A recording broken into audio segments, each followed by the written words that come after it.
Hi everyone, welcome to VoxTablet. I'm your host, Sarah Ivry. The Fugs have a new album out. It's their first in 7 years. In case you're too young to know, the Fugs are an outrageous rock band that was founded in 1965 by two Beat-era poets, Ed Sanders and Tuli Kupferberg.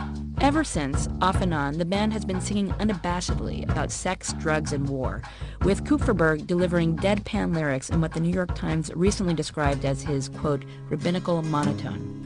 While bread and roses rot in the streets, and lovers prepare their ecstatic excuses, I shall walk to the Battery, now not tomorrow. The waves of the present smash from the sea.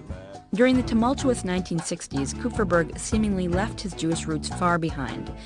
But as reporter Jon Kalish recently discovered, those roots continue to make themselves evident in his songs and poems.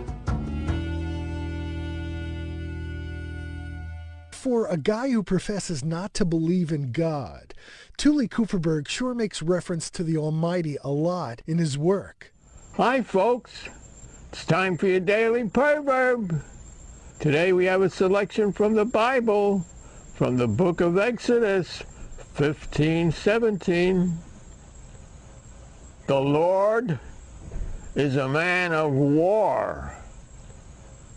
The Lord is his name.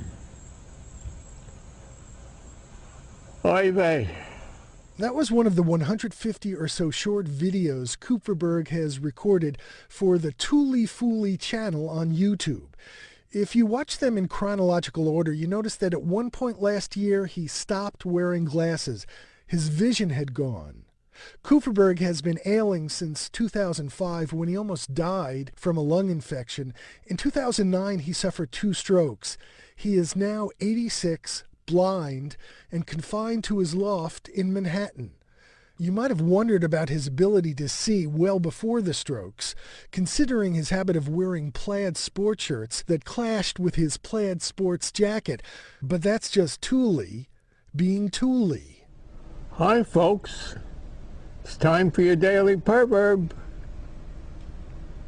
You know, books about sex, doctors, Lincoln, and cats always sell.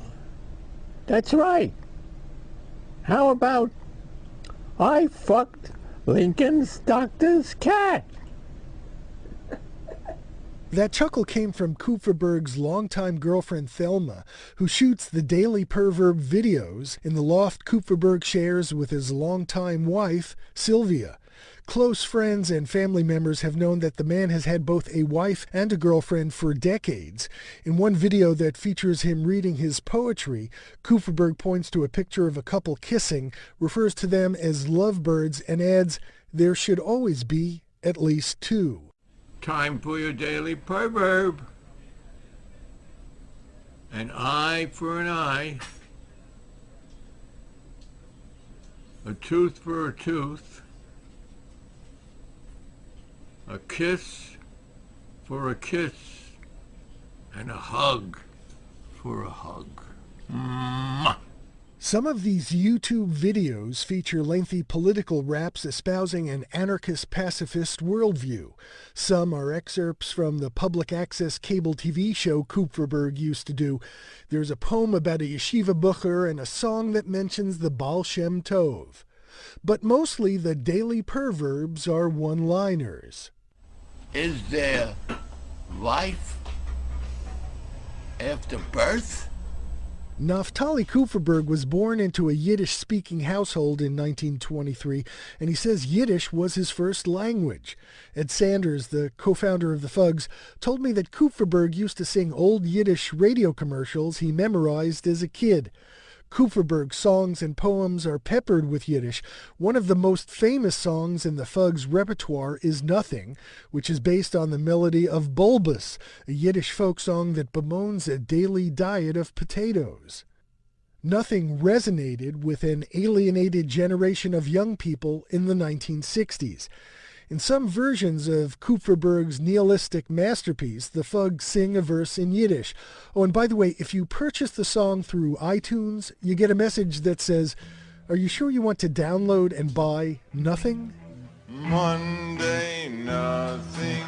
Tuesday, nothing. Wednesday and Thursday, nothing. Friday for a change, a little more nothing. Saturday once more, nothing. Roosevelt fake, nothing. Truman bloody, nothing. Eisenhower dopey, nothing. Johnson, Nixon, humongous pricks, and Reagan, atomic death, nothing. Kupferberg has continued to go back to the well of Yiddish music for his satirical songs. One tune that harpoons apolitical artists uses the melody of the Yiddish theater standard, "I Am a Boarder by My Wife." I am an artist for art's sake. It was God who gave me my big break.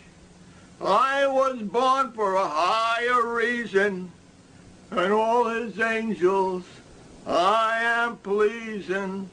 The vocal track for the version of "I Am an Artist for Art's Sake" on the new Fugs album was recorded at his home in Manhattan because Kupferberg was not well enough to join the rest of the Fugs in a recording studio near Woodstock in upstate New York. Oh, I do let the world pass me right by. The golden section runs right through my eye.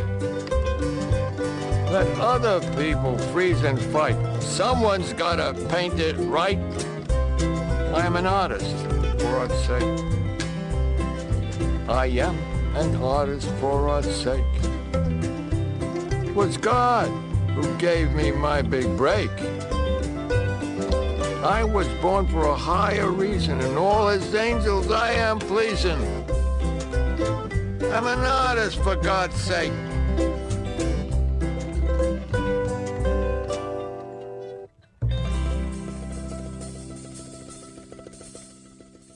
One of his close friends told me Kupferberg was kicked out of Hebrew school before his bar mitzvah for disputing the biblical account of the Red Sea parting.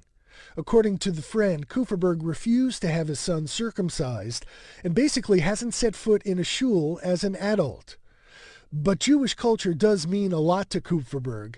Among the scores of videos on the Tuli Kupferberg channel on YouTube is one of Kupferberg telling a Sholem Aleichem story about a man who didn't have a penny. His girlfriend Thelma says Tuli Kupferberg never missed a beggar. Kupferberg seems to be focused on just one Jewish ideal, and that is Rachmanis, or compassion. He abhors war, and his disdain of violence is so pronounced that he won't use mousetraps in his home. His friend Larry Ratzo-Sloman says this live and let live attitude extends even to roaches. You'd go to visit Tuli, and you went to get some sugar out of the cabinet, and there'd be like these little handwritten signs to the cockroaches. Please don't hang around the food, because Tuli is the supreme pacifist. He wouldn't even want a cockroach killed. He's just that kind of gentle, wonderful soul. Another friend, Steve Ben Israel, recalled running into Kupferberg in the days when Kupferberg could still go outside. It was, Israel says, like running into a hip rabbi. Guys like Tuli, they're always hipping you to stuff. And he always says, "Did you hear?" You know, and it's always some kind of funny or heavy story what human beings are doing to each other in the world, you know.